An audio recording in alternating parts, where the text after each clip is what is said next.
저는 20대 국회를 평가하라고 한다면 역대 어느 국회보다도 탄핵을 이루어냈던 국회, 그리고 만약에 후반기에 개헌과 선거구제 개편이 이루어진다면 아마 역대 어느 국회에서도 하지 못했던 평가받는 국회가 될 것이다 라고 생각하고, 상반기에는 탄핵을 이루어냈고, 이 탄핵으로 인해서 지향적 대통령제의 개편이 필요하다 해서 개헌이 이루어지고, 개헌과 함께 선거구제의 개편이 이루어져서 정말 진정한 다당제 구도로 간다면 저는 20대 국회는 어느 국회보다도 평가받는 국회가 될 것이다 이렇게 생각하고 있습니다.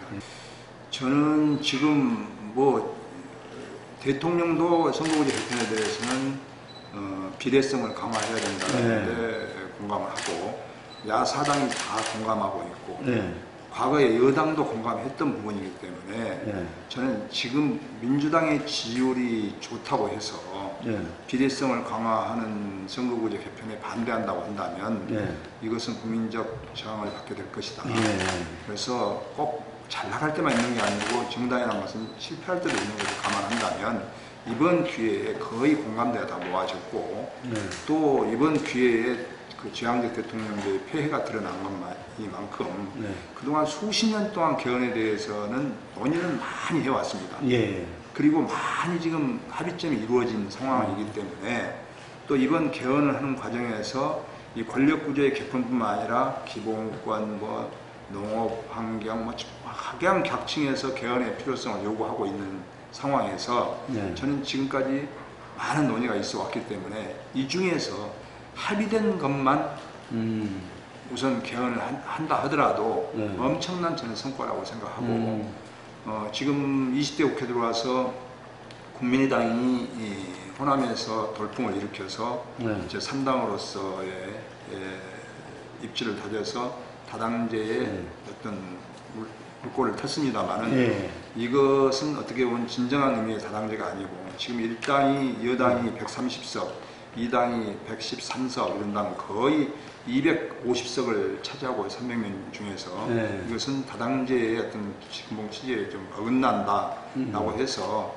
정말 진정한 다당제가 되려면 민심에 따른 지지율만큼의 의석을 가져가는 연동형 비례대표제가 꼭 이루어진다면 다당제가 이루어질 것이고, 다당제가 이루어진다면 정말 20대 국회는 제 일을 해냈다, 제 역할을 했다, 저는 이렇게 평가받을 수 있을 것이다 생각합니다.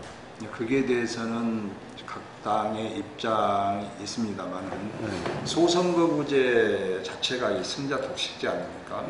그러니까 사표가 많이 발생하는 문제점이 있다. 그런 것 때문에 이제 소선거구제는 좀 지향을 하고, 예를 들자면 서울 같은 대도시는 한 구에 구청장 한 명에 국회의원이 많은 곳은 4명, 5명까지 나오기 때문에 한 아파트 단지에서 국회의원 한 명 정도 나올 정도의 대표성을 가지고 있거든요. 반면에 시골은 군 단위가 한 5개 뭉쳐서 국회의원 한 명을 뽑기 때문에 사실 지역관리를 하기가 거의 힘들 정도의 이런 편차가 많이 나고 있기 때문에 수도권은, 서울은 자전거 타고 지역관리를 할 수 있지만 시골은 하루 종일 가도 지역구를 다 못 돌 정도의 어떤 지역관리를 하고 있는 것은 문제가 있다. 꼭 인구를 기준으로 해서 뽑는 것은 문제가 있고, 소선거구제에 그런 문제점이 있기 때문에 대도시는 중대선거구제로 하고 농촌은 소선거구제로 하는 분홍 복합형 선거구제라든지 아니면 대표성을 좀, 국회의원이기 때문에 대표성을 넓히기 위해서 중대선거구제로 가는 것이 맞다라고 하는데, 아마 이것은 국회에서 결정하기가 전부 다 의원들 개개인의 어떤 입장에 있기 때문에 본인의 직접적인 연결이 되기 때문에 상당히 힘들지 않냐 그런 생각을 합니다만은, 대승적 차원에서 이 문제를 가지고 논의를 해서, 그것 때문에 지금 선거구제 개편 문제가 상당히 답보 상태에 있는데 좀 대승적 차원에서 검토가 됐으면 좋겠다 생각합니다. 눈치를 보는 거죠, 국민들의 눈치를. 국회가 국민의 불신을 받고 있는 상황에서 제밥그릇 챙기기만 하고 있다라는 비난을 받고 있고, 지금 300명도 이렇게 많은데 의원 숫자를 늘리는 것은 있을 수가 없다라고 해서 전부 다 국민들 눈치를 보고 있고, 참 그렇습니다만은 제 개인적으로 생각하기는 아마 299명, 300명 된 것이 거의 한 20년이 넘었고, 그 전과 지금과 비교해 보면 지금 대한민국 국민 숫자가 1000만 명 이상이 늘었습니다. 그렇죠. 예, 그렇다고 한다면 국회의원 숫자도 좀 20만 명, 25만 명당 한 명으로 봤을 때 3, 40명, 4, 50명 늘어나는 것은 불가피하다고 봅니다. 저는 국회의원 숫자가 늘어난다는 것이 국회가 하도 국민들한테 이렇게 불신받고 있기 때문에 지적을 많이 받습니다만은, 국회의원의 숫자를 줄였을 때 저는 거기서 오는 부작용, 또 이렇게 어떤 불이익 같은 것은, 국회의원 숫자가 줄어들면 제일 좋아하는 것은 공무원들이라고 생각을 합니다. 아무래도 국민의 대의기관으로서 집행부를 감시하고 또 입법활동을 하는, 충실히 하는 게 중요하지, 숫자가 20년, 30년 전에 비해서 1000만 명 이상이 늘었는데 그걸 299명, 300명 이하로 이렇게 늘리지 않으려고 하는 것은 좀 문제가 있다 생각하고, 헌법에도 국회의원의 숫자는 200명 이상으로 한다 이렇게 되어 있습니다. 300명 이하로 한다 이렇게 되어 있는 게 아니고, 그러니까 200명 이상이면 얼마든지 가능했기 때문에 헌법 위반은 아니라고 보고요. 저는 다소의 숫자가 늘어나더라는 것이 불가피하고, 권역별 비례대표제나 연동형 비례대표제를 실시했을 경우에는 독일식 제도 도입했을 때는 어차피 뭐 그것은 정확하게 뭐 300명 이내 뭐 이게 아니고 뭐 때로는 20명, 때로는 뭐 30명도 늘어날 수 있는 그런 선거 제도이기 때문에 그 정도는 국민들께서도 이해를 해주시지 않겠나 이렇게 생각을 합니다. 그래서 지역구 숫자를 줄이고, 지금 지역구 숫자가 243석, 그리고 비례가 57석 뭐 이렇게 지금 되어 있는 것으로 알고 있는데, 243석을 줄인다는 것은 좀 상당히 어려움이 있고, 그렇기 때문에 중대선거구로 가든지 선거구제를 개편해서 이렇게 해서 소선거구제를 243개의 소선거구제 지역구 선거구를 조정한다는 것이 쉽지 않을 겁니다. 그렇죠.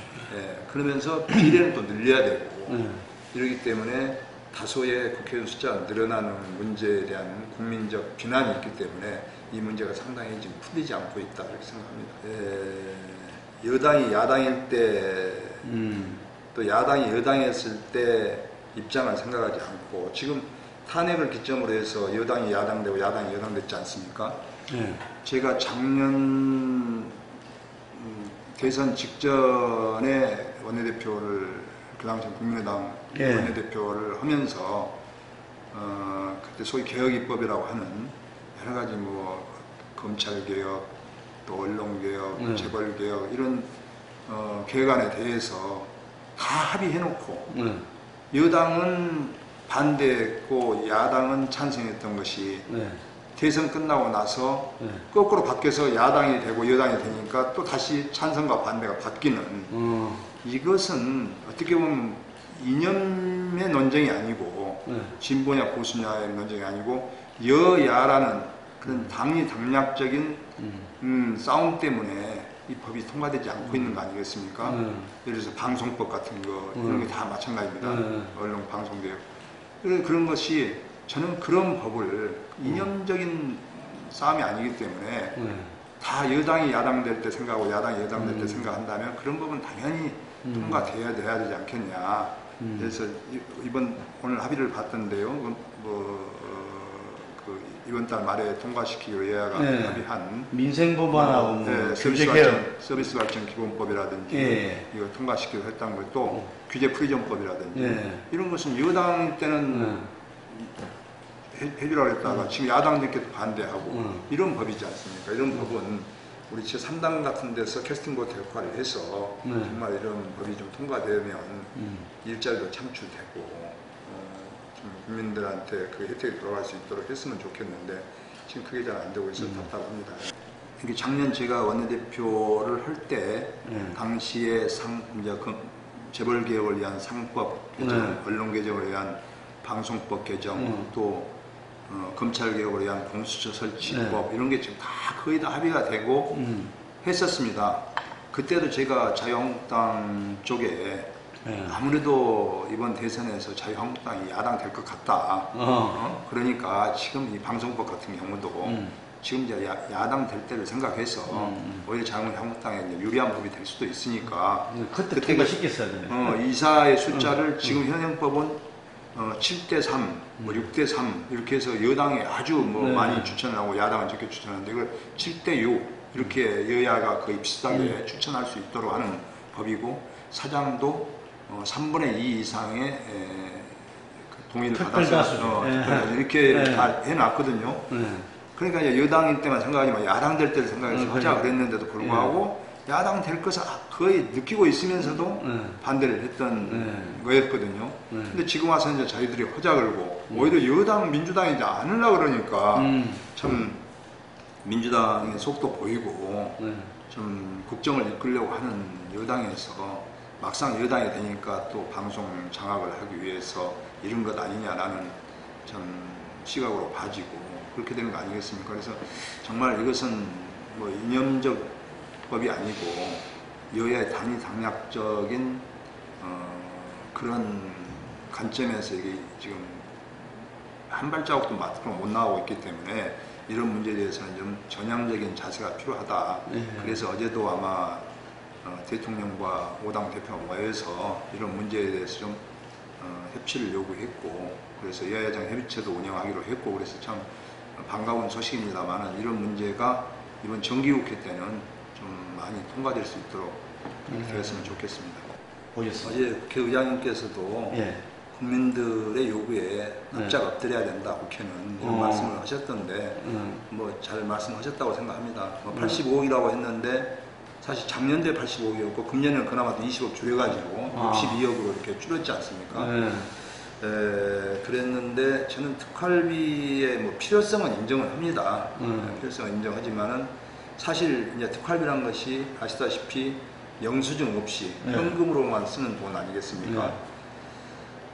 영수증을 첨부하고 투명하게 공개하는 것은 특활비 그 순간 특활비가 아닙니다. 특수활동비가. 그러니까 뭐 두 당의 대표들이 거대 여야가 앞으로 남은 특활비를 투명하게 영수증 첨부해서 쓰겠다라고 한 것은 그렇게 발표하는 순간 그건 특활비라는 것이 없어지는 겁니다. 특활비는 말 그대로 현금으로 카드 같은 것도 못 써서 현금으로 비밀리에 쓰는 돈입니다. 제가 이런 말씀 드려도 되려고 모르겠습니다만 기초자치단체장도 이 정보비라 그래서 기밀비를 쓰고 있었습니다. 제가 시장군수 출신이기 때문에 20년 전에도 예를 들자면 뭐 택지개발 사업을 해야 되는데 이 택지개발 사업을 하다 보면 수천억을 들여서 수백억을 들여서 택지 사업을 하는데 이 보상하는 과정에서 요즘은 더군다나 민심의 목소리가 커져가지고 보상비가 적다 많다 뭐 가지고 해야 된다 안 해야 된다 우리 지역에 들어와서는 안 된다 혐오시설 들어와서는 안 된다 막 이런 것부터 시작해서 민심 목소리가 높아진 겁니다. 목소리가 높아지다 보면 이런 것을 추진하기 위해서는 어차피 그게 대표성 있는 분들 가서 설득하고 또 보상비가 낮은 분들한테는 실제적으로 좀 더 우리가 봐도 좀 낮게 나왔다고 공감하는 데가 있어요. 그런 경우에는 좀 가서 이렇게 좀 설득도 작업하고 이렇게 해서 돈이 들어가는 경우가 있습니다. 그걸 갖고 누구한테 돈을 더 줬다, 누구한테 술을 사줬다 이 말을 못하는 거거든요, 사실. 어디 현금 처리하기가. 그런 정말로 어떤 정보나 이런 업계에서도 필요하지만 국정원이 제일 많지 않습니까? 그런 데 있지만은 실제 행정을 해 나가는 데 있어서 국회보다는 특히 중앙부처 같은 데, 집행부 같은 데서는 그런 특활비가 많이 필요하다고 봅니다. 인정합니다. 청와대도 200억 정도 되는 것에 비하면 사실 국회가 60억이라면 저는 그렇게 많은 돈은 아니지만은 이제 웬만한 부분에 대해서는 그동안 특활비라는 명분으로 해서 국회에서 사용된 돈이 얼마든지 이 정상적으로 이렇게 예산에 편성해야 될 예산도 있고 또 그 없어져야 될 돈도 있습니다, 사실. 원내대표에게 지급됐던 특수활동비 중에서 원내대표 밑에는 또 다수의 원내 부대표가 있지 않습니까? 네. 그 부대표들에게도 일정 부분 대표가 이렇게 관행적으로 주어져 왔던 뭐 그런 것도 있을 것이고, 이렇게 하다 보니까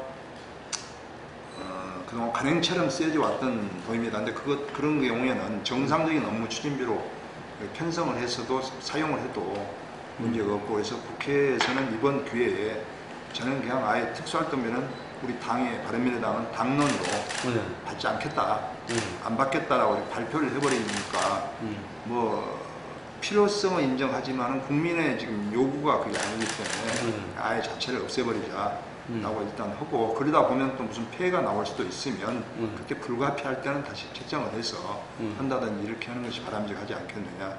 지금 뭐 민심의 목소리 또 언론에서 보는 것이 특활비는 폐지해야 된다라는 게 많다면 폐지하고, 만약 그런 데서 어떤 앞으로 운영해 나가는 데서 좀 문제점이 생긴다면 그때 가서 그것에 대해서만 이렇게 다시 편성을 하는 것은 양해를 구해서 편성하는 방법이 바람직하지 않겠느냐. 문제는 이제 금년 연말에 내년도 예산을 심의할 때 각 부처의 특수활동비가 대폭 삭감될 수밖에 없을 것이다. 이제 뭐 국회는 거의 없다시피 하는 것이고, 다른 중앙부처라든지 뭐 경찰청 전부 각 부처에 다 있는 거기 때문에 이제 그런 부분, 또 공기업도 마찬가지입니다. 공기업은 공기업 예산을 편성하겠지만 그런데도 이제 특수활동비는 다 없어져야 되기 때문에 여기에 대한 파장은 상당히 일대 어떤 혁신이 될 것이다. 이번 기회가 좀 그렇게 생각합니다. 예산을 다루는 국회가 먼저 지금 특수활동비에 대해서 거의 국민들 심판을 받아서 했기 때문에, 없었기 때문에 다른 국가기관도 이해가 될 수 없겠네요. 이해가 될 수 없다 생각하는데, 일정 부분 또 집행 부처는 필요합니다. 이게 아까 제가 조그만 기초단체에서도 이게 필요한데 대규모 중앙정부에서도 필요하다 인정을 하고, 그런 부분에 대해서 아주 철저하게 검증을 해서 필요한 부분만 아주 인정해주는 그런, 아마 이번 예산 심의는 상당히 특활비에 대해서 판단을 엄격하게 되지 않겠나 이렇게 봅니다. 그때마다 정치적인 뭐 갈등이 많이 있고 그냥 그런 점이 있었다고 봅니다. 저는 지금 특히 20대 국회가 입법에 대해서는 상당히 지금 부진하고 있거든요. 부진하다고요? 아까 개혁입법부터 시작해서 그게 이제 여소야대의 또 원인이 있고, 무엇보다도 국회 선진화법에 큰 원인이 있다고 봅니다.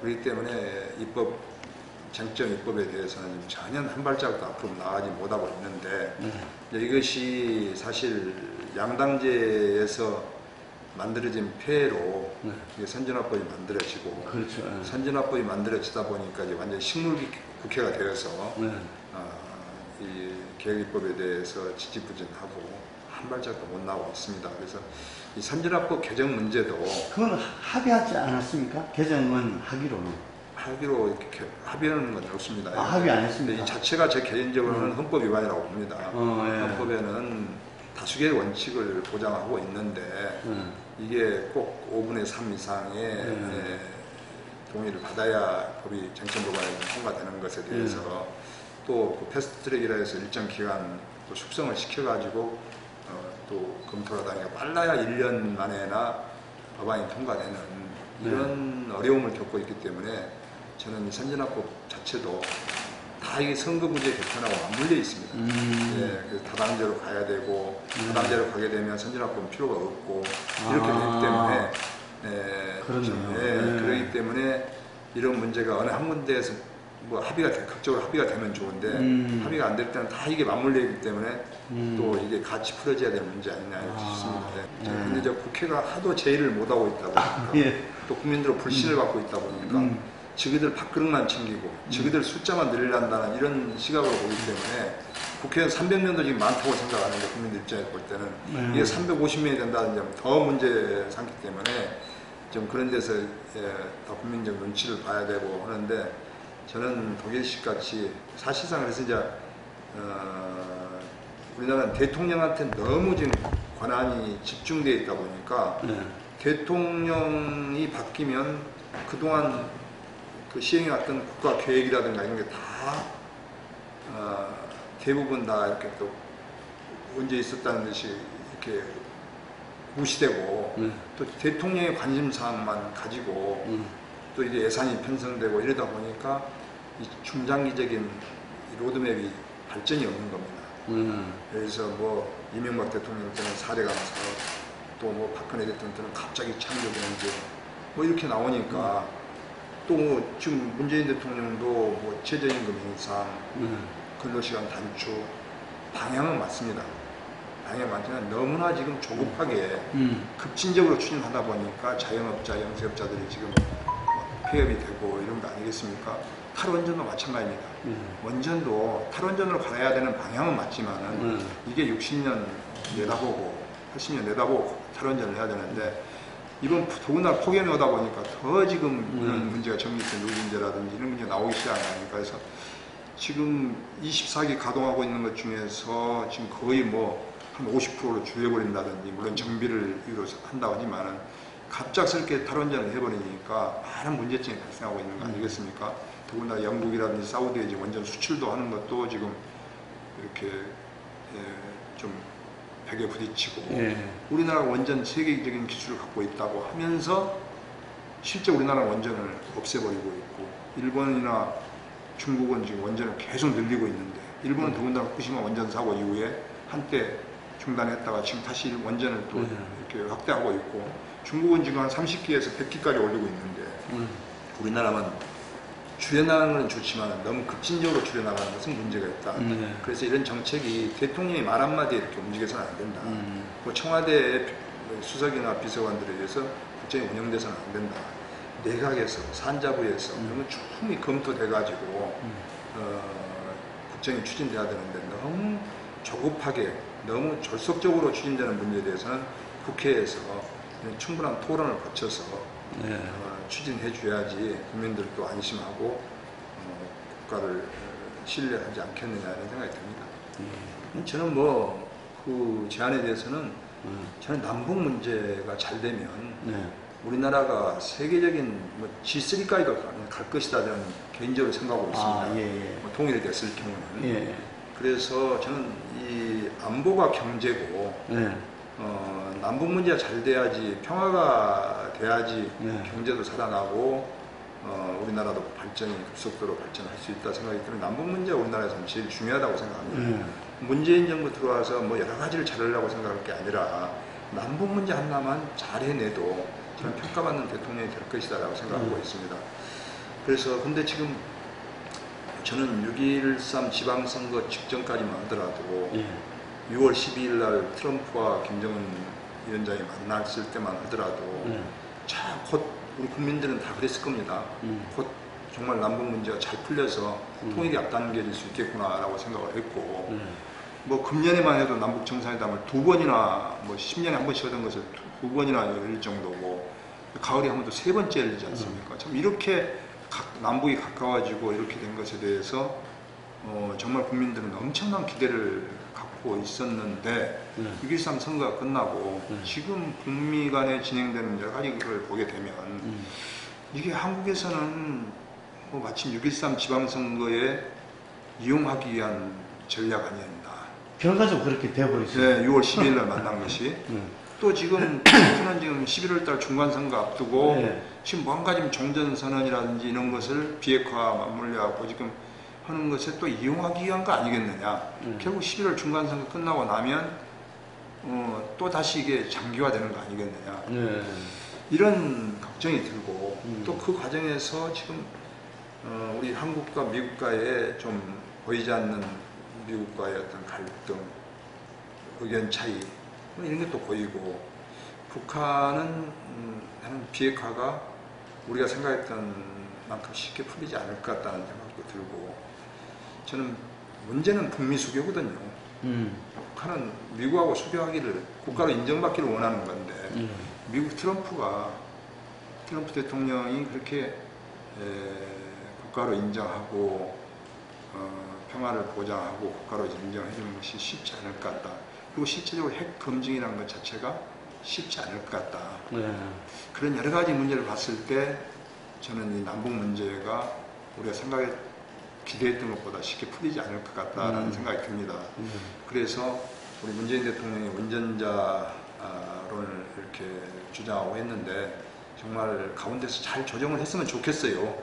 조정을 했으면 좋겠는데 지금 여러 가지 북한과 우리 한국과의 관계, 또 북한과 미국과의 관계 이런 걸 봤을 때, 미국과 한국과의 관계 이런 걸 봤을 때 저는 90% 이상은 북한과 미국의 협상에 의해서 모든 남북 문제는 결정이 되는 것이지 우리가 개입할 틈이라든지 우리가 한 역할이 그렇게 한계가 있을 것 같다라는 생각이 들어요.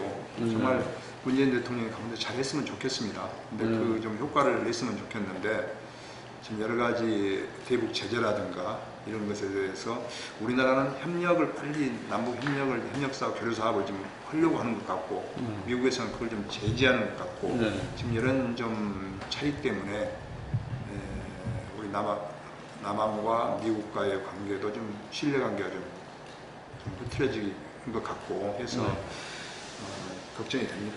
저도 그 부분에 있어서는 김성태 원내대표의 걱정이 저는 뭐 일견 타당성이 있다 생각합니다. 저도 판문점 선언할 때만 하더라도 우리가 이렇게 힘을 실어줘야 되는 거 아니겠냐 국회 차원에서 라고 했는데 그 이후로 뭐 핵 실험장도 폭파하고 뭐 미사일 발사되고 그렇지만 다 어떻게 보면 북한으로서는 어찌 보면 필요 없는 시설 이제 다 청산하는 것으로 보여주기식이었지 않느냐. 또 미국과 북한과의 지금 이 협상 진행된 걸 보면 상당히 또 어렵게 진행되고 있고 그런데 우리가 개성공단 판문 이렇게 남북 교류 협력 사업 도로 철도 이런 것에서 판문점 선언을 이행할 수 있도록 먼저 우리가 실어주는 것이 힘을 실어주는 것하고 대통령이 북한과의 어떤 비핵화를 위해서 추진하는 힘을 실어주는 것하고 또 아직 그런 결정된 합의된 부분이 없는데 우리가 먼저 앞서 나가는 것하고는 좀 걱정돼 우려되는 바가 있어요. 그렇기 때문에 지금 6.13 이전보다도 지금 더 좋아진 게 없거든요. 지금 오히려 더 걱정되는 부분이 많고 정말 북한이 비핵화를 할 것이냐에 대한 우려가 상당히 많아요. 우리의 최종 목표는 비핵화 아니겠습니까? 뭐 종전선언이나 이런 것은 잠깐한 결달이라고 보고 그렇게 봤을 때 비핵화가 이루어지기 위해서는 좀 우리가 보장을 받고 검증을 하고 판문점 선언하고 남북교류도 해주는 것이 맞다 생각해서 지금 바로 이렇게 국회에서 이번 정기국회 해주는 것은 좀 생각을 해봐 신중하게 검토해봐야 된다는 생각을 하고 비핵화의 실질적인 조치가 좀 나와야 된다. 네.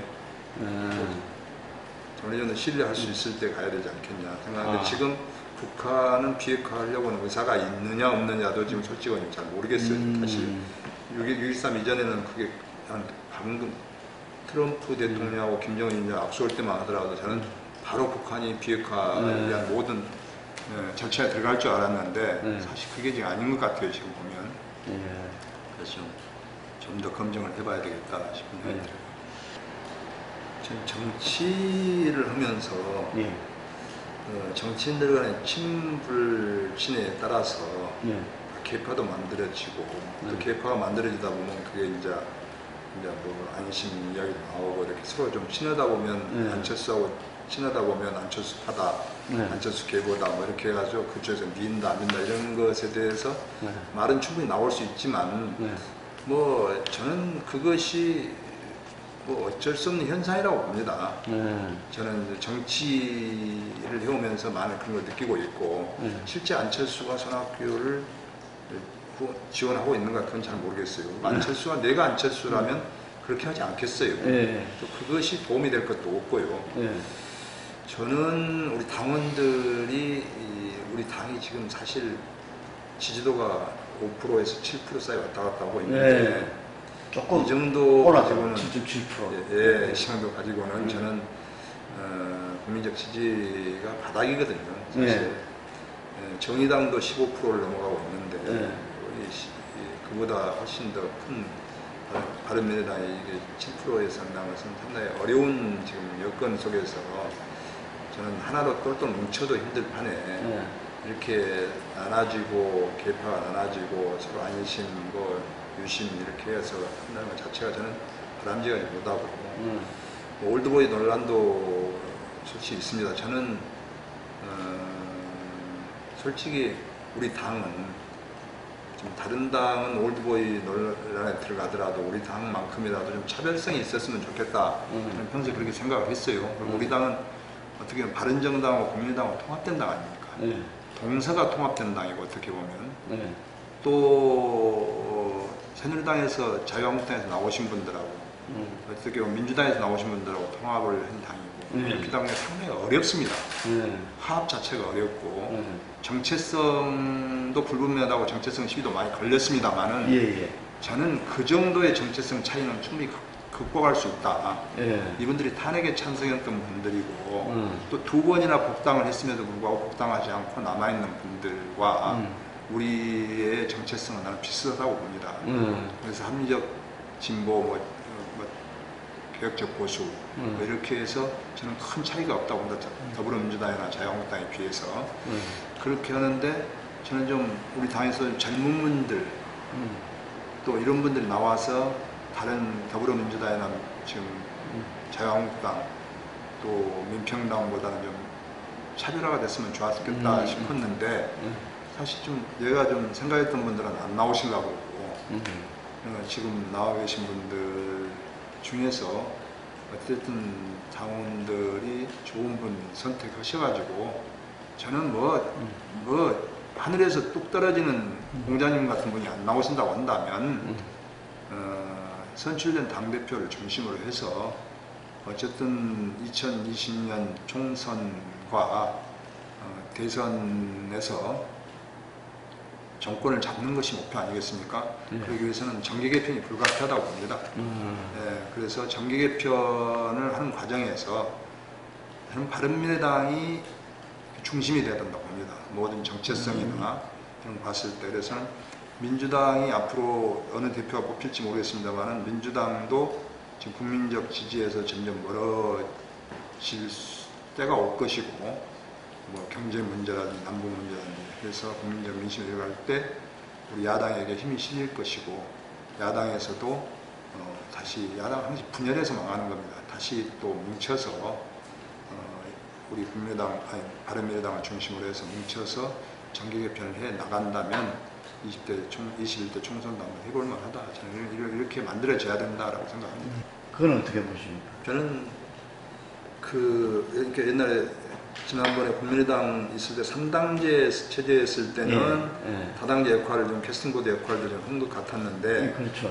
오히려 4당제 이제 뭐 정의당까지 해서 5당제가 될 때는 다시 2대2가 돼가지고 마치 바른미래당은 자유한국당과 같이 맥을 같이 하는 정당이고 민평당은 민주당과 맥을 같이 하는 정당을 다시 양당제로 회귀하는 거 아니냐라는 그런 지적을 많이 받았는데 저는 뭐 일견 그것에 뭐 전혀 뭐 부인한 건 아니지만은 저는 그렇게 하는 때도 있고 사실 지금 뭐 특활비 문제나 선거제도 개편 문제는 또 민주당하고 격을 달리하거든요. 그래서 저는 때에 따라서는 여당 도와주고 때에 따라서 야당도 같이 힘을 합치고 이렇게 다당제는 뭐 지금 5당을 가지고 다당제라고 이렇게 말하기는 그렇습니다만은 다당제 때는 그게 불가피하고 지금 뭐 1여 4야가 지금 선거제도에는 다 찬성하고 있고 이기 때문에 저는 양당제로 가는 것은 때에 따라 그럴 수도 있지만 생각에 따라 그럴 수 있지만 저는 양당제보다는 훨씬 낫다 이렇게 생각합니다. 사실 저희 바른미래당 같은 경우 보더라도 동서가 화합적 정당이고 사실 저희가 동서화합이라는 정당 지금 바른정당의 국회의원들이 영남에 연구를 하시면 2분뿐이 안 됩니다. 그렇죠. 하태경 의원님하고 유승민 의원하고 2분이 안 되는데 영남은 같이 지금 어쨌든 통합을 한 것이고 또 수도권에 계신 분들 7분이 오셔가지고 전국정당화를 해서 이번 6.13 지방선거를 치렀는데 사실 저희들이 선거 치면서 제일 어려웠던 점은 지역적 기반이 어떻게 보면 우리는 전국 정당이 됐다라고 생각하지만은 어느 지역에서도 대접을 못 받아. 그렇죠. 호남에서는 영남하고 합쳤기 때문에 대접을 못 받더라고. 영남에서 호남 정당하고 합쳤으니까 또 지지를 안 해주고 해서 참 이런 지역적 기반이 없는 것이 참 우리한테 이렇게 선거를 치르는데 어려움을 주구나 라는 그런 생각을 많이 하고, 역시 선거라는 것은 어떤 특정 지역의 지지 기반을 갖고 있는 것, 또 특정 계층의 지지 기반을 갖고 있는 것, 이런 것이 다 정의당은 예를 들어서 노동자, 뭐 이런 분들의 지지 기반, 그것이 상당히 중요하다는 생각을 저는 했습니다. 근데 어떻게 보면 동서화합 최초의 정당이라고 우리는 주장을 합니다만은 이런 정당이 막 생겨가지고는 어느 쪽에서도 다 비판을 받아버리니까 그 목적이 순수하고 참 좋다 하더라도 선거를 치는 데 있어서는 어느 정당에서도 다 인정을 못 받아버리다 보니까 한석도 당선을 못 시키는 그런 어려움을 겪었습니다. 그 문제 어떻게 해결하죠? 아직도 한국 사회가 네. 아직 민심이 지금 그렇게 되는 문제 때문에 이런 것은 저는 계속 저희 바른미래당으로서 저는 과제라고 생각합니다. 우리가 잘해 나가고 좋은 정책 만들고 열심히 공부하고 또 가운데서 제 역할을 다 한다면 이번에 뭐 특활비 같은 문제도 저희들이 거기서 같이 짬짬이를 했더라면 아마 특활 문제가 상당히 어렵게 풀렸을지 모르는데 저희들이 뛰쳐나와서 우리는 그 같이 할 수 없다고 나왔기 때문에 거대 양당도 결국 우리 조그만 정당을 따라 나올 수밖에 없는 그런 상황이 될 수밖에 없듯이 저는 앞으로 모든 정책이나 법안이나 이런 문제도 저희들이 수는 적지만은 제 역할을 해 나간다면 저는 여당 지지도 받을 수 있고 야당 지지도 받을 수 있고 우리가 선도할 수도 있고 이런 역할을 저희들이 해 나간다면 좋은 정책 만들고 우리가 공부를 열심히 한다면 제가 최근에도 뭐 10차례에 걸쳐서 아침 공부도 하고 그랬습니다만 그런 거 하나하나가 쌓여서 지지율도 높여가고 또 되는 것이지 순간에 이렇게 막 갑자기 지지율이 올라오고 그건 아니라고 보고 언젠가는 국민들께서 이 진정성을 알아줄 때가 올 것이다 생각하고 하고 이런 것이 이제 저희들이 정계 개편을 했을 때 저는 그 국민들의 눈높이 또 국민들의 정서 국민들의 민심을 감안해서 정계 개편이 돼야지 정치인들께서는 그건 오히려 심판받는다고 생각합니다. 그래서 정계 개편이 양당제로 될런지 3당제로 될런지 그건 잘 모르겠습니다만 지금 현재의 여당의 지지율이 높기도 하지만 설사 여당의 지지율이 낮아진다 하더라도 지금 바른미래당의 지지율을 올리지 않고서는 정계 개편도 어렵고 선거도 어려워질 것 같다는 생각 때문에 좀 위기의식을 갖고 그 방법이 무엇인지 지지율을 올리는 것. 일단 지지율을 저는 최소한 15%까지는 올려야만이 정계 개편 대상이 될 수 있고 또 그 중심에 설 수 있다 고 생각합니다. 저는 그 홍준표 대표 시절과 김병준 비대위원장을 좀 비교해 보면 홍준표 대표는 어떻게 보면 막말성 발언으로 인해 가지고 오히려 내부 분란, 또 편가르기 이런 게 심해 가지고 오히려 국민들의 지지를 받지 못했는데 김병준 비대위원장에 대해서는 국민들께서 두고 보자 라는 평가가 좀 미루어지신 것 같고 좀 더 싸움 같은 것을 안 하고 그래서 좀 잠잠해진 그런 느낌을 받고 있습니다. 그리고 김병준 비대위원장에 대해서 기대를 일단 보수층에서 기대를 하고 있는 것으로 알고 있습니다. 그래서 하지만 저는 이제 뭐 공천까지는 관여하지 않겠다 하면서 공천에 관련된 룰까지만 만들겠다라고 하는데 공천에 관련된 룰이나 공천 자금이라는 그게 그거라고 생각을 하고 그게 되게 되면 결국 어느 한쪽에 치우칠 수밖에 없고 그랬을 때 저는 친박과 비박의 관계는 저는 이렇게 김병준 위원장이 잘 수습하기가 그 관건이라고 생각합니다. 수습하는 것을 잘 수습해내면 모르겠습니다만 수습하지 못하면 분열될 수밖에 없지 않냐 생각합니다. 그 과정에서 정계 개편과 맞물릴 것입니다. 첫째는 소위 그 청와대 정부가 바뀌어야 된다고 생각합니다. 청와대가 모든 걸 다. 예, 지금 내각이 폐신되고 예. 모든 것이 청와대에서 주도하는 국정, 이건 빨리 고쳐져야 된다 생각하고, 뭐 한간에 말을 들으니까 청와대 지금 근무하는 사람이 500명이 다 돼서 백악관보다도 훨씬 많다, 네. 지금 이런 말을 하지 않습니까? 그래서 청와대의 주변, 대통령 주변의 수석 비서관들, 이런 분들이 지금 국정을 다 좌지우지함으로 해서 내각이 지금 거의 역할을 못하고 있는 것, 이건 빨리 시정돼야 된다라고 생각하고요. 네. 문재인 대통령께서 그런 면에 있어서 빨리 좀 조급하게 이렇게 국정 운영에 나가시는 것, 실적을 빨리 올리려고 하는 그런 게 보인 것 같아요. 그래서 지금 경제가 나빠지고 걷잡을 수 없이 나빠지고 있는 것에 대해서 지금 다그치기도 하시고, 최근에 막 그러시고, 뭐 정치실장하고 지금 경제부총리하고 지금 불협화음 나는 것도 지금 그게 다 청와대 비서들 간에 어떤 문제가 나오는 것 같고, 이런 것에 대한 것을 빨리 고쳐졌으면 좋겠고요, 청와대 정부가. 두 번째는 지금 어제도 이렇게 5당 대표를 초청해서 좋은 모습을 보여드렸는데요. 저는 이렇게 야당의 지도자들을 청와대로 자주 부르든지, 어차피 저는 여소야대 국회에서는 협치가 기본입니다. 야당이 협조받지 못하면 국정 운영에 나가기 힘듭니다. 그걸 솔직히 인정하시고 협치를 주장하시고, 그러기 위해서는 정말 대통령이 진정성 있게 나가주시면 좋겠다. 진정성을 가지고 협치 제안도 하시고, 야당 지도자들 청와대를 초청해서 밥도 같이 먹으면서 수시로 이렇게 해주는 것이 야당을 달래가면서 국정을 협조를 받아 나가는 거거든요.